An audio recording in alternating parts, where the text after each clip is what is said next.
Good evening, students. In today's class, we will discuss a few questions related to spotting error.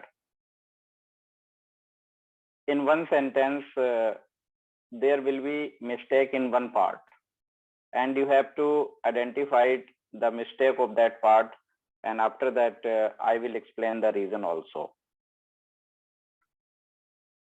And these mistakes are related to various parts of components of English grammar.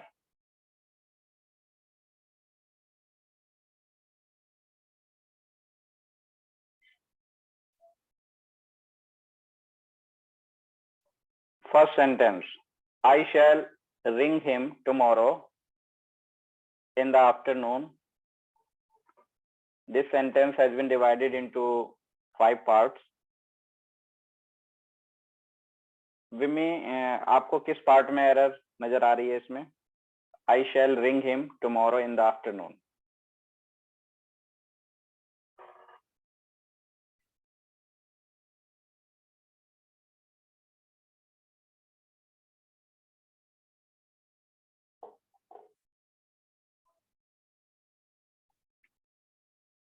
Meghna,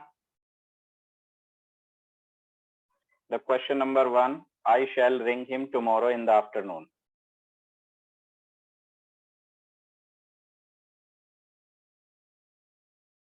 Aviral, which tense has been used here? I shall ring him tomorrow. Sir, Can you future. identify? Sir, future indefinite. Future indefinite. Okay. देखिए इसमें जो mistake है वो एक phrasal verb की mistake है. Ring somebody up. Ring somebody up का meaning जो है किसी को फोन करना या कॉल करना, तो उसके लिए जैसे आई शैल रिंग हिम अप, यहाँ पे अप भी आएगा, खाली रिंग नहीं होता, रिंग somebody अप या रिंग अप somebody कह सकते हो. तो इसमें ये मिस्टेक थी और एरर होगी आपकी बी पार्ट में. I shall ring him up tomorrow in the afternoon.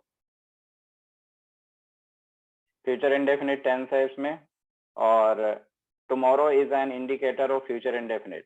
Her tense के हमारे कुछ इंडिकेटर्स होते हैं, ऐसे ही फ्यूचर इंडेफिनिट का जो ये इंडिकेटर है टुमारो है, या नेक्स्ट ईयर कहीं पे आ जाता है लिखा हुआ नेक्स्ट ईयर, या कोई फ्यूचर की डेट आ जाती है जैसे इन 2025 या इन 2024. ये फ्यूचर की डेट होती है, नेक्स्ट ईयर, नेक्स्ट मंथ.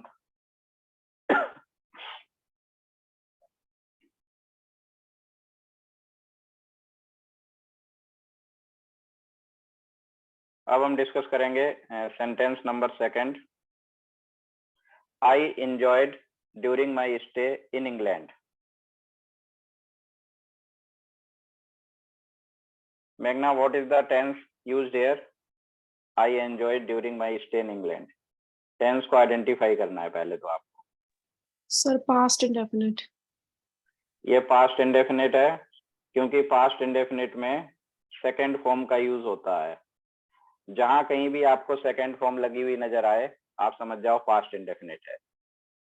अब इसमें आपको एरर ढूंढनी है. I enjoyed during my stay in England.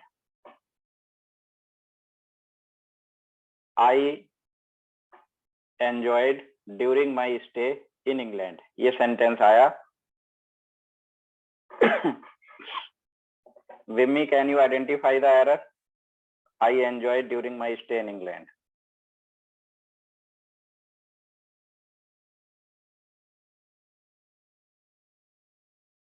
इसमें प्रोनाउन से रिलेटेड एरर है.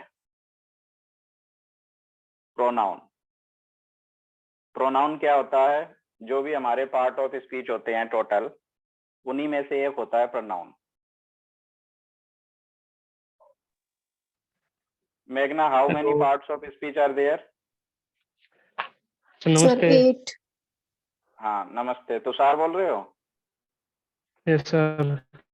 हाँ ओके. ये हम स्पॉटिंग एरर के कुछ क्वेश्चंस डिस्कस कर रहे हैं मिक्स्ड. तो आप इनको देखें और किस तरह की एरर बन रही है उस पर ध्यान दें। देखिए प्रोनाउन, ठीक है, प्रोनाउन की जो टाइप हैं वो 8, there are 8 types of, sorry, parts of speech की हम बात कर रहे थे। How many parts of speech are there? So there are 8 part of Eight. Speech. 8 होती है। हाँ,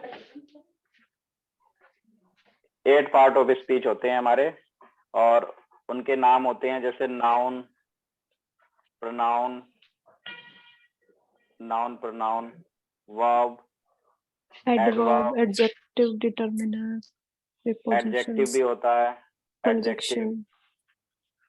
कंजंक्शन हो गया, प्रेपोजिशन हो गया, और इंटरजेक्शन। इंटरजेक्शन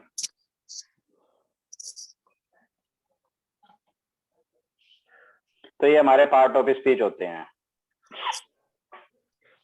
देखिए जो एंजॉय वर्ब होती है, अगर इसके बाद ऑब्जेक्ट नहीं है तो रिफ्लेक्सिव प्रोनाउन आएगा। रिफ्लेक्सिव प्रोनाउन,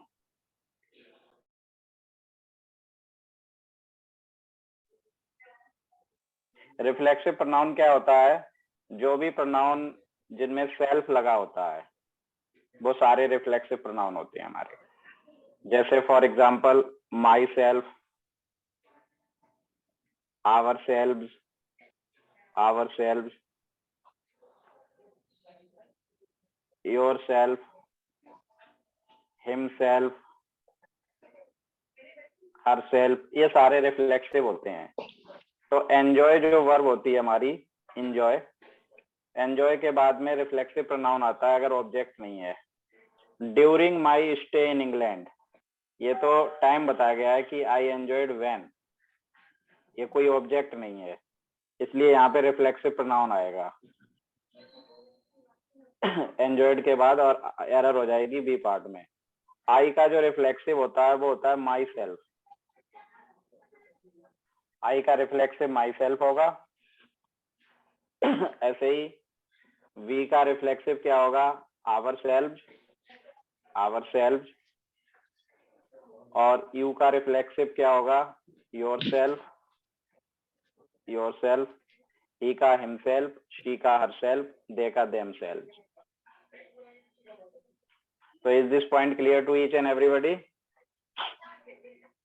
एंजॉय के बाद रिफ्लेक्सिव प्रोनाउन आता है, वो रिफ्लेक्सिव प्रोनाउन हटा करके ही एरर दी गई है यहाँ पे।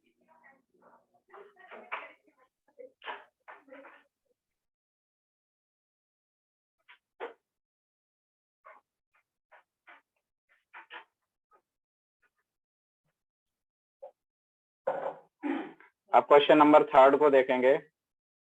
The clothes were neatly hanged on the cloth line, the clothes were neatly hanged on the cloth line. सबसे पहले तो इस टेंस को हमें आइडेंटिफाई करना है।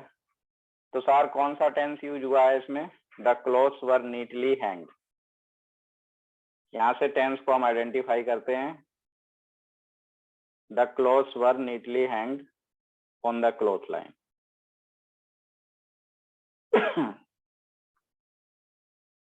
यस, कौन सा टेंस है ये? Past indefinite sir. ठीक है, पास्ट इंडेफिनिट का पैसिव है। अब इसमें वोज वर्ग के बाद जब भी थर्ड फॉर्म आती है तो वो पास्ट इंडेफिनिट का पैसिव होता है। अब इसमें एरर क्या है वो हमें देखनी है। हैंग, इस वर्ब में एरर है। देखिए हैंग का मतलब अगर लटकाना है तो उसकी फॉर्म ऐसे चलती हैं, हैंग, हंग, हंग, ऐसे फॉर्म चलते हैं। और हैंग का मतलब फांसी देना भी होता है। फांसी देना है तो हैंग, हैंग्ड, हैंग्ड, इस तरह से फॉर्म चलेंगी, हैंग, हैंग्ड, हैंग। अब यहाँ पर ये क्लोथ्स को लटकाने की बात हुई है तो जो थर्ड फॉर्म लगेगी वो ये हंग लगेगी, क्योंकि हैंग का मतलब तो, हैंग्ड का मतलब तो फांसी देना होता है। The clothes were neatly hung on the cloth line. ये यहाँ पर हैंग्ड की जगह हंग हो जाएगा और सेंटेंस आपका करेक्ट। सी पार्ट में एरर है।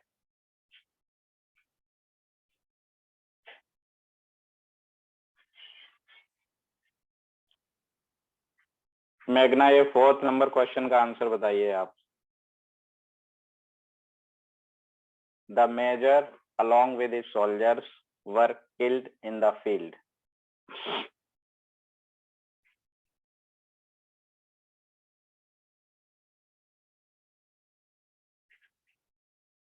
मेजर अपने सैनिकों के साथ फील्ड में मार दिया गया उसको। पास्ट इंडेफिनिट का पैसिव ही है ये भी, क्योंकि वॉज वर्ब के बाद जब थर्ड फॉर्म आती है तो वो पास्ट इंडेफिनिट का पैसिव वॉइस होता है।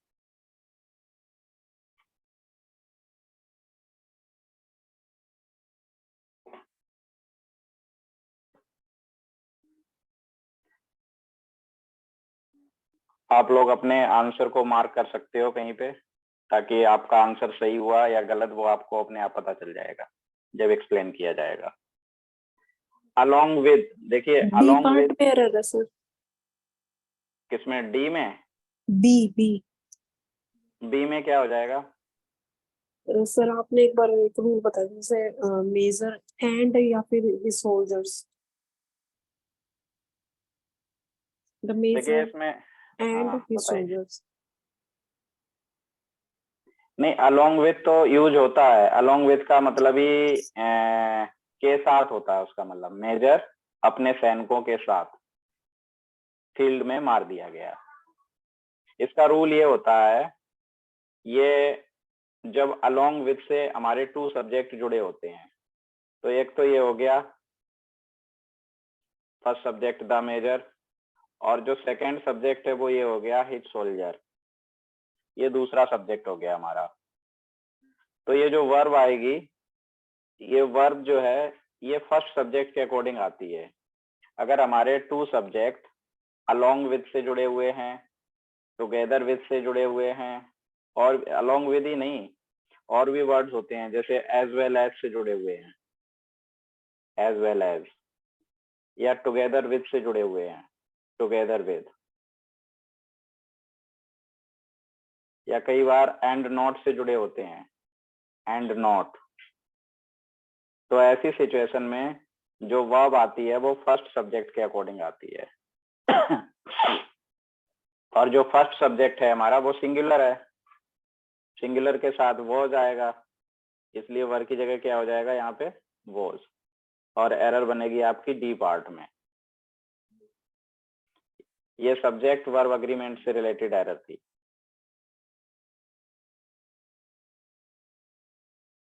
Now look at question number 5. The film show began when we arrived.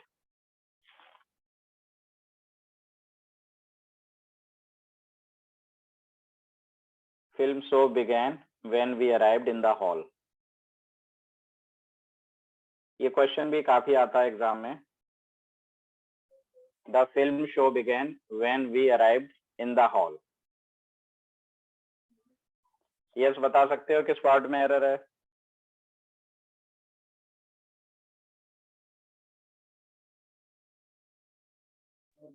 Has begin sir. Had begun हो जाएगा, क्योंकि जब when से पास्ट में कोई, मैंने आपको बताया था कि पास्ट में अगर 2 वर्क होते हैं तो जो फर्स्ट वर्क होता है या कि फर्स्ट एक्शन होता है, फर्स्ट एक्शन को तो हम हैड और थर्ड फॉर्म में लिखते हैं, और जो सेकंड एक्शन होता है हमारा वो लिखा जाता है आपका सिंपल पास्ट में। सेकंड एक्शन हमारा सिंपल पास्ट में लिखा जाता है, फर्स्ट एक्शन पास्ट परफेक्ट में और सेकंड एक्शन सिंपल पास्ट में। The film show began when we arrived in the hall. जब हम हॉल में पहुंचे तो फिल्म शो शुरू हो चुका था। तो यहाँ पर ये जो बिगेन लिखा हुआ है इसकी जगह पे हैड बिगन हो जाएगा, had begun. The film show had begun when we arrived in the hall.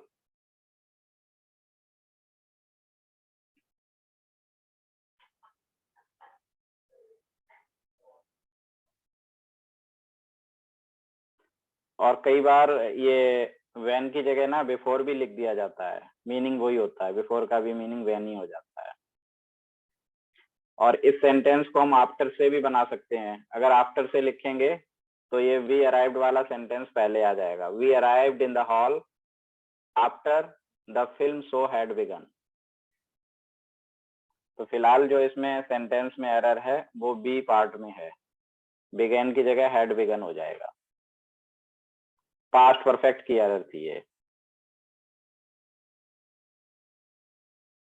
अब क्वेश्चन नंबर 6 को देखते हैं। I believe that respect is more preferable than money.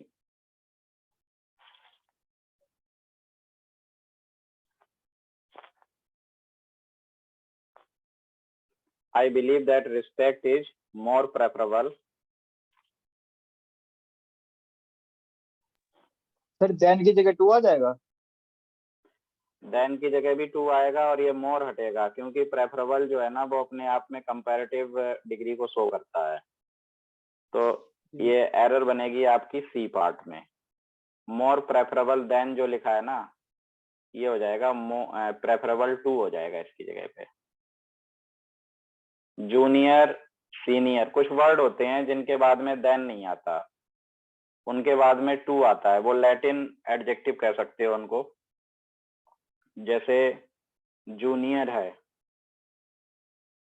Senior है, प्रायर है, PRIOR प्रायर, इनके बाद टू का प्रयोग किया जाता है। जूनियर, सीनियर, प्रायर, इनके बाद टू का प्रयोग किया जाता है। 7 नंबर क्वेश्चन देखते हैं। आई नेवर हैव विजिटेड और intend to visit foreign countries.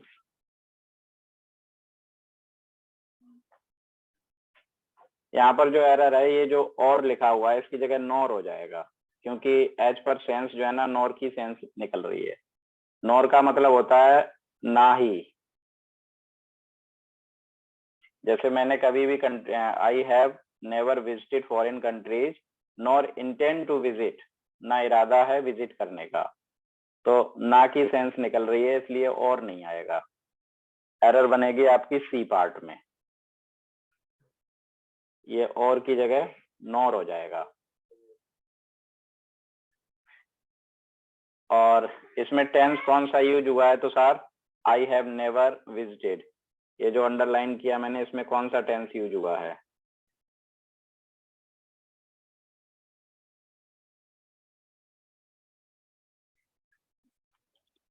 Yes बताइए कौन सा टेंस यूज हुआ है? आई never have visited. Present perfect sir.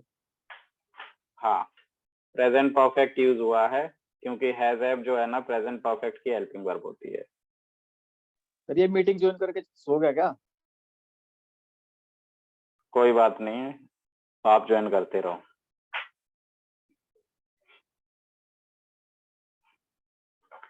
Next देखिए। in this way nuclear fission or the splitting of the atom have been achieved। इसको देखिए 8 number को। in this way nuclear fission or the splitting of the atom have been achieved।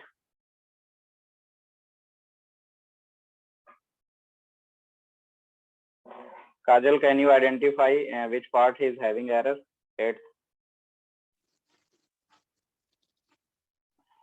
Sir may be D. D क्या हो सकता है? D में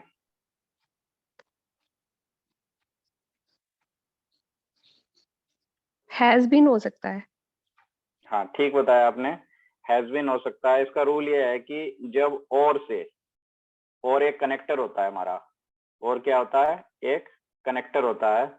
और से जब दो सिंगुलर नाउन जुड़ रहे हैं, एक तो ये हो गया न्यूक्लियर फिजन और दूसरा हो गया the splitting of the atom. तो जब और से दो सब्जेक्ट जुड़े होते हैं तो वर्ब सिंगुलर ही रहती है, इसलिए यहाँ पे हैव की जगह हैज हो जाएगा। When two singular subjects are connected with or, the verb used is singular. Now let's have a look at question number 9. The modern film techniques are far superior than that employed in the past. Sir superior के आगे to आता है तो then की जगह to हो जाएगा सी part में। हाँ, सी पार्ट में एरर हो जाएगी। अभी जो बताया था, ये जिसमें ये OR लगा होता है, ये लैटिन एडजेक्टिव्स होते हैं, इनको बोलते हैं लैटिन एडजेक्टिव। जैसे सीनियर, जूनियर, सुपीरियर, प्रायर, इनके बाद देन ना करके टू आता है। तो इसमें फार सुपीरियर, और इसमें एक एरर और है, वो भी समझें। एरर तो सी पार्ट में ही बनेगी, टू दोज हो जाएगा देन दैट की जगह। ये देन दैट जो लिखा है इसकी जगह हो जाएगा टू दोज। वो कैसे होगा वो समझा देता हूँ।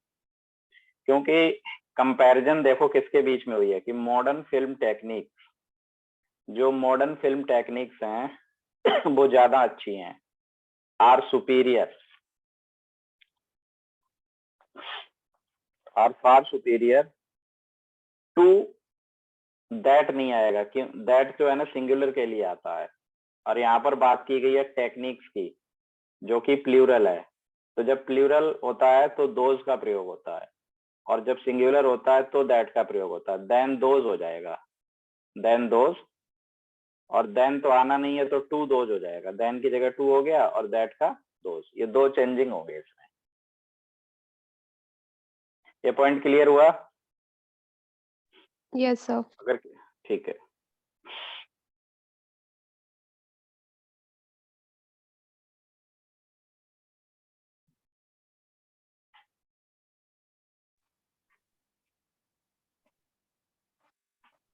अब क्वेश्चन नंबर 10 को हम देखते हैं।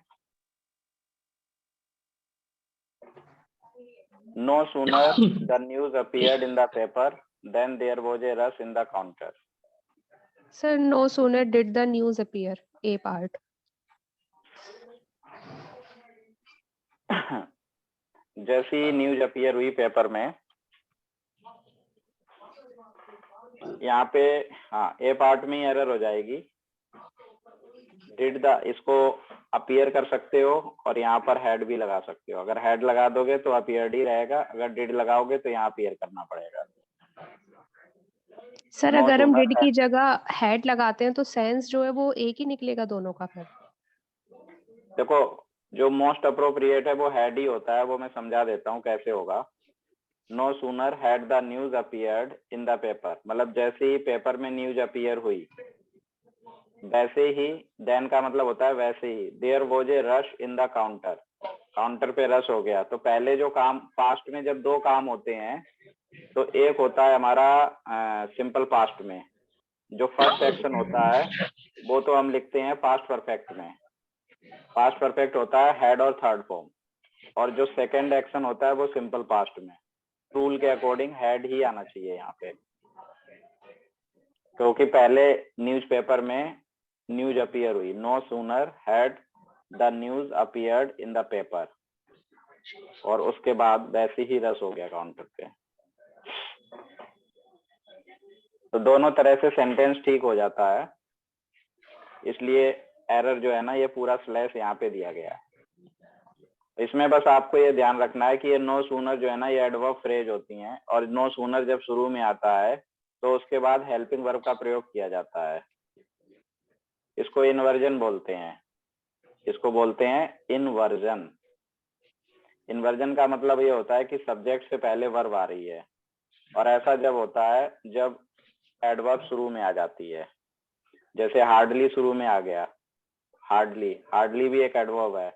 Hardly did he come out of the house, तो आपने देखा हार्डली के बाद भी डिड का प्रयोग हुआ है। इसको इन्वर्जन बोला जाता है।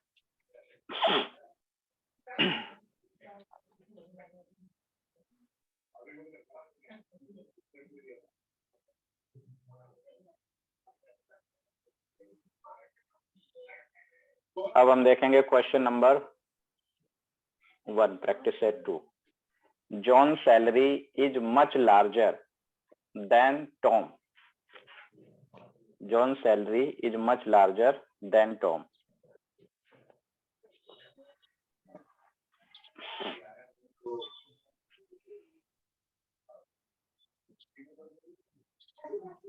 सर ये जो मच और मोर होता है इसमें काउंटेबल के साथ कौन सा आता है? काउंटेबल के साथ देखिए, मच जो है ना, मच पॉजिटिव डिग्री होती है। मच क्या है? पॉजिटिव डिग्री है, और ये अनकाउंटेबल से पहले आती है। और इसकी जो कंपैरेटिव है वो मोर होती है, और सुपरलेटिव डिग्री जो होती है वो मोस्ट है। मच, मोर, मोस्ट, ये पॉजिटिव डिग्री हो गई, ये कंपैरेटिव हो गई, और ये सुपरलेटिव हो गई। तो इसमें मच की जगह मोर आ जाएगा फिर बी पार्ट में? नहीं, लार्जर तो अपने आप में ही एक कंपैरेटिव डिग्री है। मेघना आप बताओ, ये एडजेक्टिव किया हुआ है ना आपने पहले? एडजेक्टिव से रिलेटेड एरर है।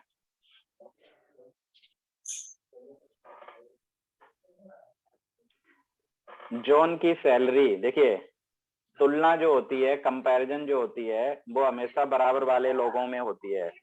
ऐसा नहीं है कि सैलरी की तुलना हम टॉम से कर दें। ध्यान से सुनना इस बात को। जैसे जॉन की सैलरी ज्यादा है, टॉम की सैलरी से ज्यादा होनी चाहिए, ना कि टॉम से। तो टॉम की सैलरी की इंग्लिश क्या होगी? Then the salary of Tom. Then the salary of Tom, ये लिखा होना चाहिए था डी पार्ट में। और ये जो ये लिखा होता है देन द सैलरी, इसकी जगह देन दैट ऑफ भी हम लिख सकते हैं। सर और ये जो ये बी पार्ट में सर मच चाहिए, वो तो ठीक है, जो कंपैरेटिव डिग्री से पहले, कंपैरेटिव डिग्री को अगर हमें एम्फसाइज करना होता है तो हम उससे पहले मच लगा लेते हैं। जैसे वह बहुत अच्छा है, ही इज मच बेटर, तो बेटर क्या है? कंपैरेटिव डिग्री है, उससे पहले मच आ जाता है। कंपैरेटिव डिग्री को एम्फसाइज करने के लिए हम मच का प्रयोग करते हैं। ये पॉइंट समझना आप फिर से, कि जॉन की सैलरी ज्यादा है, मच लार्जर मतलब बहुत ज्यादा है, टॉम से नहीं, टॉम की सैलरी से। टॉम तो एक इंसान है। Than the salary of Tom, इसलिए डी पार्ट में एरर हो गई। या तो than the salary of Tom लिख दो, या than that of Tom. Then the salary of, than the salary of Tom.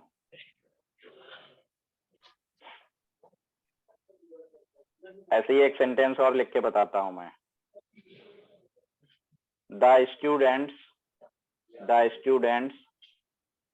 Of DPS, DPS के बच्चे, आर मोर इंटेलिजेंट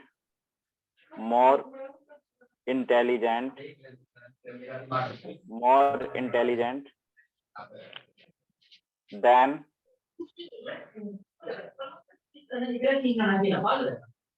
ये माइक ऑफ कर लिया करो किसका, तुषार।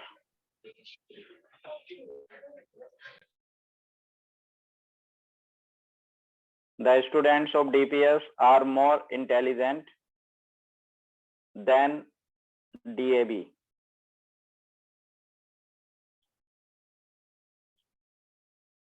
तो ये भी सेम उसी तरह की एरर बनी है इसमें। The students of DPS, ये 1 हो गया, ये 2 हो गया, और ये 3 हो गया, और फिर नो एरर। अब इसमें देखिए किस पार्ट में एरर है? सर 3 पार्ट में। क्या हो जाएगा? इसमें जाएगा than that of student of DAV. हाँ, अब इसमें एक चीज और ध्यान देना, यहाँ पे इसमें देन दैट ऑफ नहीं होगा, क्योंकि इसमें जो है ना स्टूडेंट्स है। हाँ, दोज ऑफ हो जाएगा।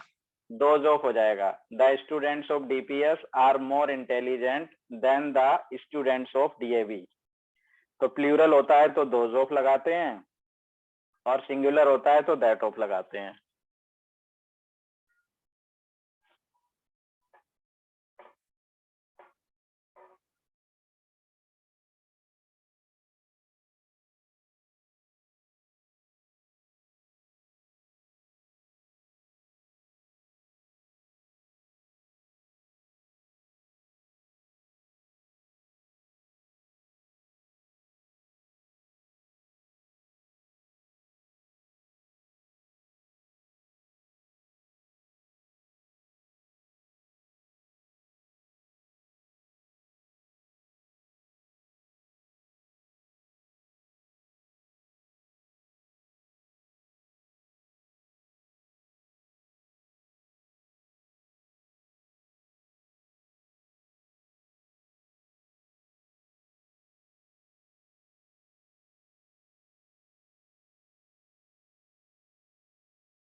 द स्टूडेंट्स ये हो गया ना।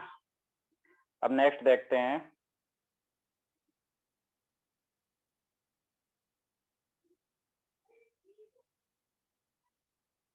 Ramesh helped not only me but also my brother when he was in need.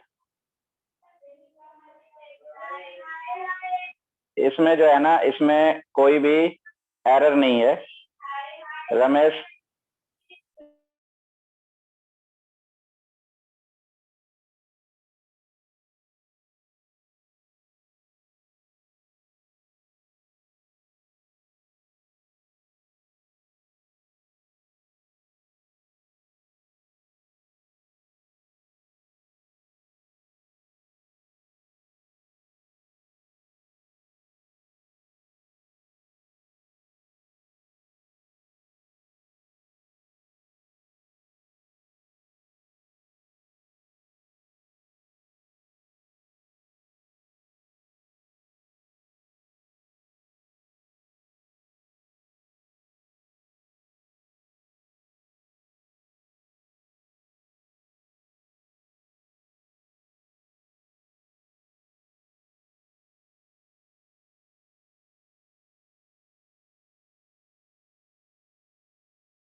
ये जो सेंटेंस नंबर सेकंड है, इसमें कोई एरर नहीं है। नॉट ओनली बट ऑल्सो, जब भी not only but also say शब्द कनेक्ट होते हैं कुछ वर्ड, तो उनके बाद सेम पार्ट ऑफ स्पीच आना चाहिए। जैसे यहाँ पे ये ऑब्जेक्ट आया हुआ है, बट ऑल्सो के बाद ये भी ऑब्जेक्ट हो गया। ये सेंटेंस ठीक है, इसमें कोई एरर नहीं है। अब हम देखते हैं question number 3। Give me 3000 rupees, 3000 rupees please. Please की जो प्लेसमेंट है, प्लीज को हम बाद में भी लिख सकते हैं और शुरू में भी लिख सकते हैं। बाद में ज्यादा सर अच्छा माना जाता है। हाँ जी बोलिए। सर इसमें बी पार्ट में एरर है, थाउजेंड्स नहीं आएगा, 1000 आएगा। हाँ, जब 1000 हो जाएगा, ये एडजेक्टिव होता है ना, ये 1000 हो जाएगा। इसका जो रूल है वो ये होता है कि some nouns when preceded by a numeral, जब उनसे पहले न्यूमेरल आ जाता है तो वो अनचेंज्ड रहते हैं फॉर्म में। कुछ नाउन ऐसे होते हैं, अगर उनसे पहले न्यूमेरल आ जाए, जैसे ये न्यूमेरल आ गया 3, तो फिर इनकी जो फॉर्म है 1000 है तो 1000 ही रहेगी। जैसे 2000 रुपीज, ना कि 2000। इस तरह की एरर आती है। ये एक नाउन हो गया और एक ये न्यूमेरल हो गए, संख्या डिनोट करने वाले सब numeral. Question number 4। More than 2 boys were present in the class. इसमें कोई एरर नहीं है। मोर देन के बाद में मोर देन 2 बॉयज, तो ये प्लूरल हो गया। More than 2 boys were present in the class, no error, इसमें कोई एरर नहीं है। लेकिन ये 5 नंबर देखते हैं। मोर than 1 person have found it correct.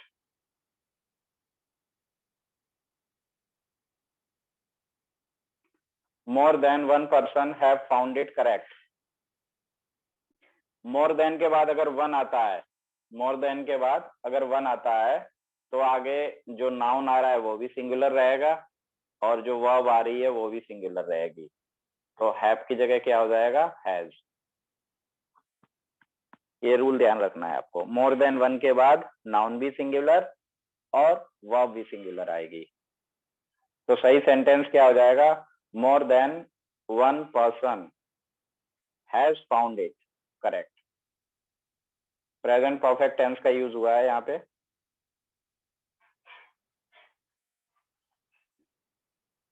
only 3/4 of the work, only 3/4 of the work are complete and we are left with no time. Sir इसमें ए part में मिस्टेक है, 4th 3 आ जाएगा। नहीं, ए पार्ट में मिस्टेक नहीं है, इसमें ए पार्ट तो ठीक है। इसमें जो एरर दी गई है वो ये आर की जगह इज होगा। क्यों होगा वो समझ लेते हैं। देखिए 1/4 होता है, 1/4, 1/4 FOURTH, और अगर 2 हो जाए तो फोर्थ हो जाएगा, जैसे 3/4, ये तो ठीक है। 3/4 का मतलब होता है 3/4 वर्क का जो है ना, 3/4 जो है वो कंप्लीट है। तो ये एक एज ए यूनिट माना गया है, एक एज ए यूनिट एक सिंगुलैरिटी को शो कर रहा है। जो वर्क का 3/4 है वो कंप्लीट है, तो यहाँ पे इज हो जाएगा, is complete. Only 3/4 of the work is complete.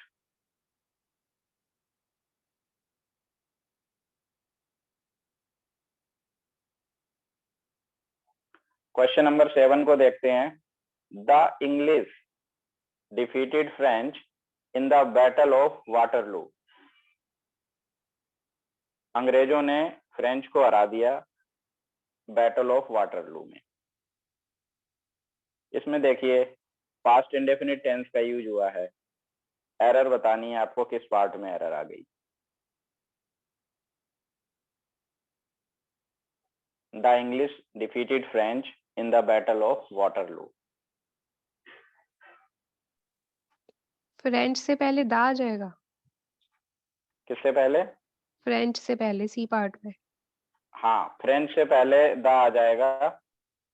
और इसका रूल ये होता है कि जो भी एडजेक्टिव होते हैं अगर उनसे पहले हम दा लगा दें तो वो पूरी की पूरी क्लास को रेफर करते हैं। जैसे रिच मीन्स क्या होता है? अमीर।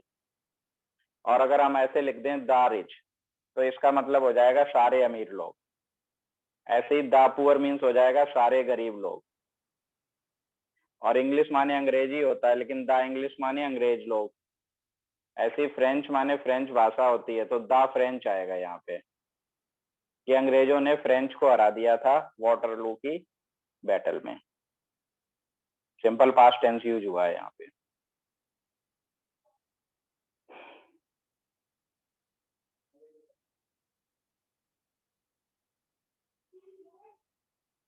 क्वेश्चन नंबर 8 देखते हैं।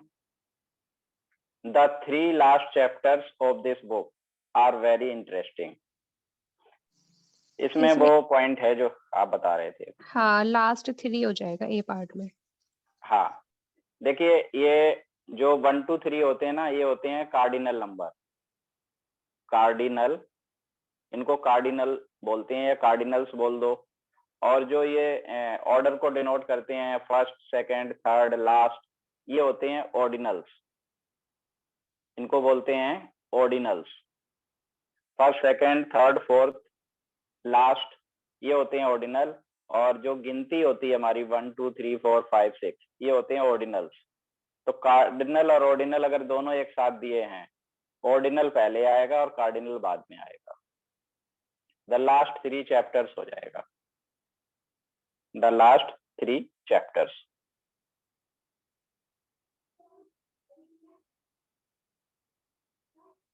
और एरर बन जाएगी आपकी ए पार्ट में।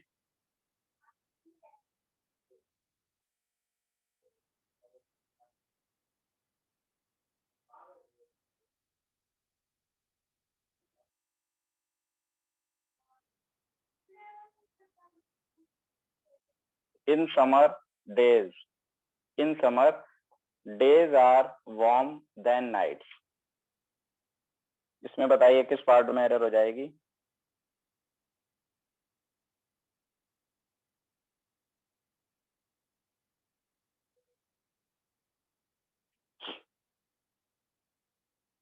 In summer days are warm than nights.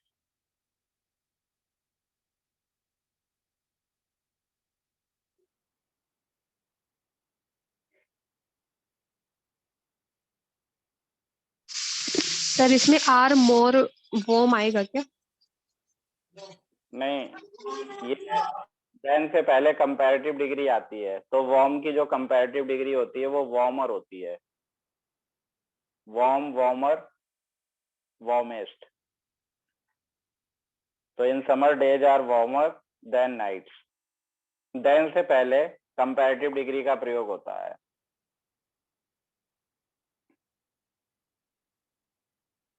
फिर क्वेश्चन नंबर 10 को देखते हैं।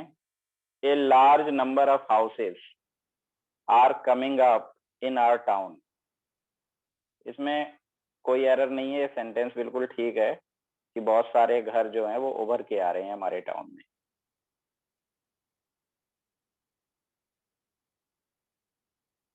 अब इस प्रैक्टिस सेट 3 के क्वेश्चन नंबर 1 को देखते हैं। They appointed him as a manager as he is efficient.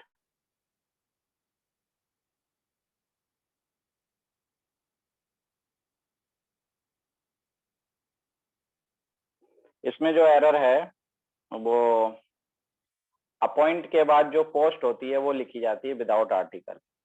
तो दे अपॉइंटेड हिम एरर हो जाएगी आपकी बी पार्ट में। They appointed him manager, as a manager की जगह खाली मैनेजर हो जाएगा। जैसे they appointed him principal, as नहीं आएगा, ये जो एज लगा है ना यही एरर है। दे अपॉइंटेड हिम मैनेजर, दे अपॉइंटेड हिम प्रिंसिपल, दे अपॉइंटेड हिम वाइस प्रिंसिपल, इस तरह से सेंटेंस बनता है। और ये अपॉइंटेड सेकंड फॉर्म है, पास्ट इंडेफिनिट टेंस का प्रयोग हुआ है। उन्होंने उसको मैनेजर अपॉइंट किया क्योंकि वो काफी एफिशिएंट है। एफिशिएंट का मतलब होता है स्किल्ड। सर जैसे इसमें एक एज दे रखा है तो खाली एक एज भी हम लगा सकते हैं। खाली एक है जैसे कहाँ पे? जैसे ग्रुप होता है ना, एज का, सो एज का, पॉजिटिव वो अलग है। डिग्री में। वो डिग्री में तो ग्रुप होता है, वो आप ऐसे बता रहे हो जैसे ये सेंटेंस मैंने लिखा कि he is as intelligent, he is as intelligent as I. वह उतना ही इंटेलिजेंट है जितना कि मैं। तो ये उतना और जितना की सेंस देता है। और एज के बीच में जो डिग्री आती है ये पॉजिटिव डिग्री आती है, पॉजिटिव डिग्री का प्रयोग होता है। जैसे she is as beautiful as her sister, वो अलग चीज है। यहाँ पर ये जो एज आया ना, ये जो है यहाँ पे बिकॉज की सेंस में आया है।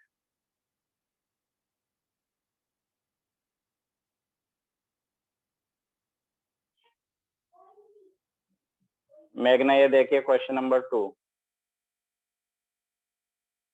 The reason of his failure is due to his intelligence. The reason of his failure is due to his intelligence.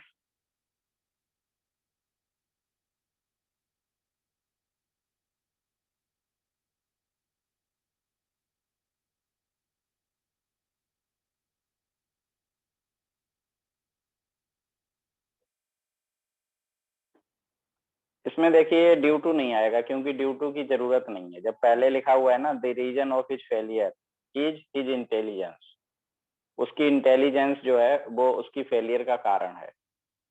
तो जब ये कारण यहाँ पे दे दिया रीजन, तो जो ड्यू टू लिखा जा रहा है ये सुपरफ्लुअस है, इसको यहाँ से डिलीट करना पड़ेगा और एरर बन जाएगी आपकी डी पार्ट में। ड्यू टू यहाँ से हट जाएगा।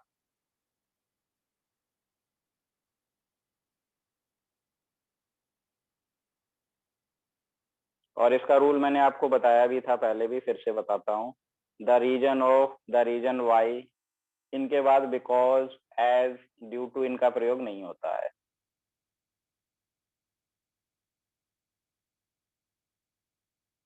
फिर अब देखिए क्वेश्चन नंबर 3।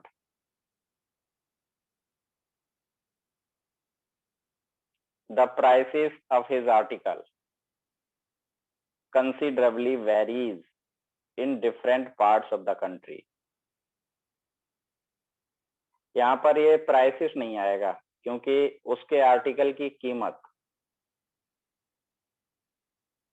प्राइस हो जाएगा, PRIC। वो इसलिए होगा क्योंकि आगे जो वर्ब लगी है ना वेरीज, ये एसोरियस फॉर्म है और एसोरियस फॉर्म सिंगुलर के साथ आती है, तो प्राइस ही अप्रोप्रिएट है यहाँ पे। The price of his article considerably varies in different parts of the country. उसके आर्टिकल की जो कीमत है वो बहुत ज्यादा अलग अलग है कंट्री के डिफरेंट डिफरेंट पार्ट में।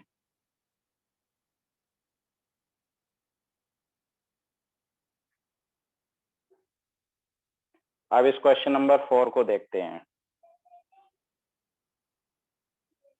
Mister Sharma is planning to settle in Delhi as soon as he will retire in April next year.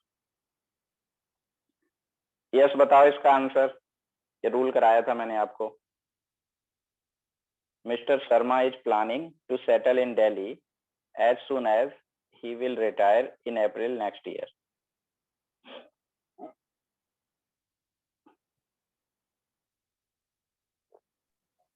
Sir इसमें विल नहीं आएगा। हाँ, इसमें विल नहीं आएगा क्योंकि मैंने आपको ये बताया था एज सून एज, खाली एज सून एज ही नहीं, इफ, इसके बाद वाला सेंटेंस, एज सून एज के बाद वाला सेंटेंस, व्हेन के बाद वाला सेंटेंस, अनलेस के बाद वाला सेंटेंस, अंटिल के बाद वाला सेंटेंस, विल में नहीं बनता है वो, मतलब फ्यूचर इंडेफिनिट में नहीं बनेगा, प्रेजेंट इंडेफिनिट में बन जाएगा। तो विल रिटायर की जगह रिटायर्स हो जाएगा, विल रिटायर की जगह क्या हो जाएगा, रिटायर्स हो जाएगा।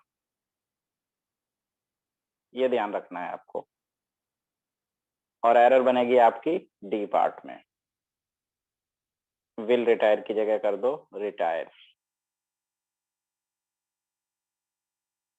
मिस्टर शर्मा प्लानिंग कर रहे हैं दिल्ली में सेटल होने की, जैसे ही वो नेक्स्ट ईयर रिटायर होते हैं।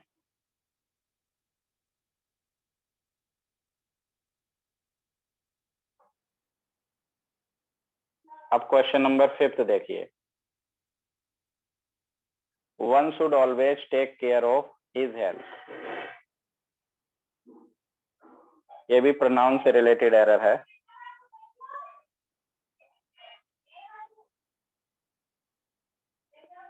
One should always take care, है जी, इसकी जगह वंस आ जाएगा।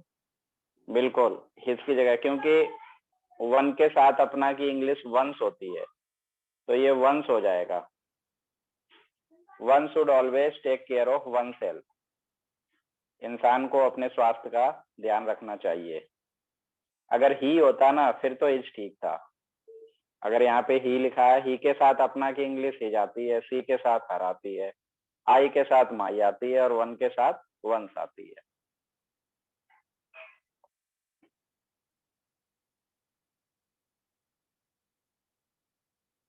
अब ये क्वेश्चन नंबर 6 को देखो, 10 और कर लेते हैं ये पूरे। 6 देखिए। Mary is smarter than anybody in her class. Sir smarter से पहले मोर आ जाएगा। नहीं, स्मार्टर तो ER फॉर्म में खुद ही है, स्मार्ट, स्मार्टर, स्मार्टेस्ट, वो ठीक है। देखिए अपने क्लास में किसी से भी वो स्मार्ट है, तो अगर हम खाली एनीबडी लिखेंगे तो उसमें तो मैरी खुद भी आ जाएगी, इसलिए एनीबडी एल्स लिखना पड़ेगा। एनीबडी एल्स मतलब किसी अन्य से, मतलब अपने आप से नहीं, किसी अन्य से ज्यादा स्मार्ट है, तो एनीबडी एल्स का प्रयोग होगा। ये ध्यान रखना, अगर एनीबडी लिखेंगे तो वो भी शामिल हो जाएगी, फिर उसको जो है ना कंपेयर कैसे करेंगे। तो इसमें जो एरर ये बनेगी आपकी सी पार्ट में बनेगी, Mary is smarter than anybody else in her class.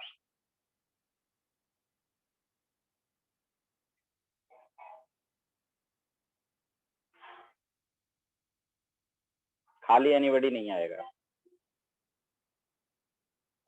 जैसे अगर हम ये कहें कि Mohan is more intelligent than anybody in his street, तो वो भी गलत हो जाएगा। एनीबडी इन हिज स्ट्रीट का मतलब तो वो खुद भी तो आ गया उसी में, than anybody else in his street ऐसे होगा। आप क्वेश्चन नंबर 7 देख लो।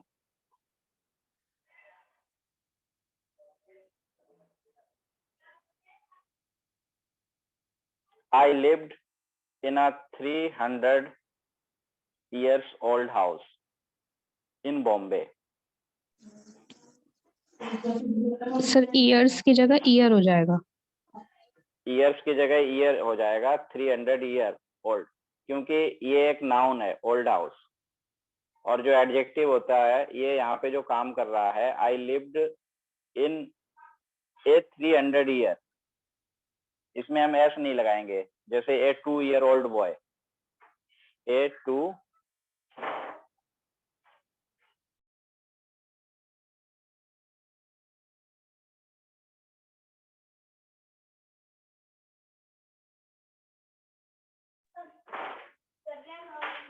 ए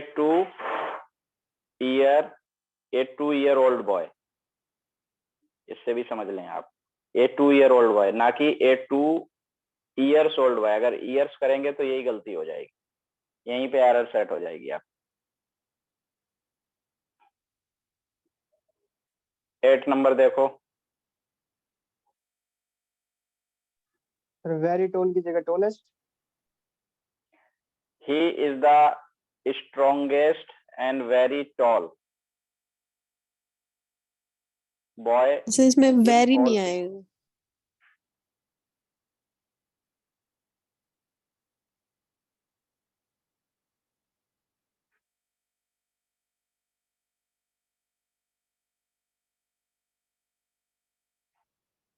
कि इसमें एरर आपकी बनेगी बी पार्ट में, is the strongest and tallest boy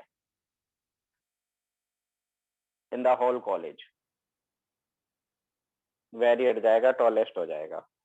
superlative degree से पहले आर्टिकल दा का प्रयोग होता है।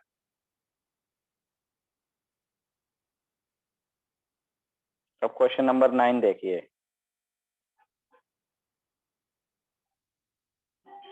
I was born on the August 3rd, 1947 in Bihar. इसमें जो एरर है आपकी 9 में, ये सी पार्ट में एरर है। ऑन के बाद सीधी डेट आएगी, दा नहीं आएगा. हाँ दा नहीं आएगा, ऑन के बाद सीधी डेट आएगी on 3rd August, on 3rd अगस्त हो जाएगा। अभी लास्ट क्वेश्चन एक और देख लेते हैं। The principal offered me tea but I denied it. The principal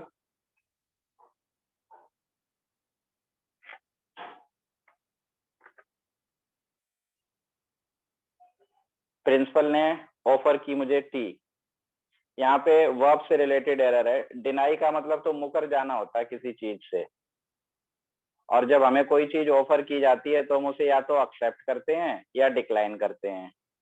कोई भी इनविटेशन है उसको या तो एक्सेप्ट करेंगे या डिक्लाइन करेंगे। डिक्लाइन का मतलब होता है मना करना, तो यहाँ पे डिनाइड की जगह पे हो जाएगा डिक्लाइन। प्रिंसिपल ने मुझे चाय ऑफर की लेकिन मैंने उसको डिक्लाइन कर दिया, तो यहाँ पे डिक्लाइन का यूज होगा। तो ये आज की क्लास में हमने कुछ स्पॉटिंग एरर जो कि मिसलेनियस थी, सारे टॉपिक से मिक्स, टॉपिक वाइज तो हम स्टडी करते ही रहते हैं, मिसलेनियस करने से सारे टॉपिक रिवाइज होते रहते हैं, और एग्जाम में जो भी एरर आती हैं वो मिसलेनियस ही होती हैं। तो इसकी पीडीएफ आपको सेंड कर दूंगा। And that's all for today, we'll meet in the next class. Thank you.